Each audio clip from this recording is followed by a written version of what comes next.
Styrmir, bjóstu þess að þú mætti til leiks í dag og myndi klára þetta? Alls ekki, sko. Ég ekki þekktur fyrir að vera einhver vítaskita, sko. Nei. Hvað, hefur ekkert verið að taka víti gennum tíðina? Nei, ég tók 1 á móti KR í úrslitunum hérna í Borgunarbikkanum, 16. Ég sett hann þar en ég var að degur stressaður líka. Varstu stressaður þegar þú tókst lokaspyrnuna áðan? Já, ég var mjög stressaður.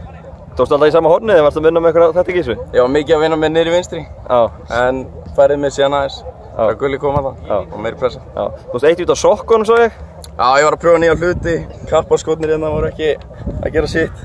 En þetta skilaði sínu. Já, en þetta sýnir samt að skópunum skiptir kannski ekki alveg öllu máli? Nei.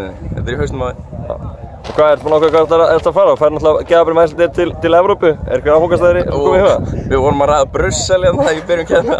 Þannig að ég veit ekki alveg hvað gerist. Af hverju Brussel? Ég bara Ímir félagið mér stakk upp á. Já, en þú varst með góðan stuðning á bak við líka. Þú varst með gott stuðningsmannlið. Vorum 6 hérna.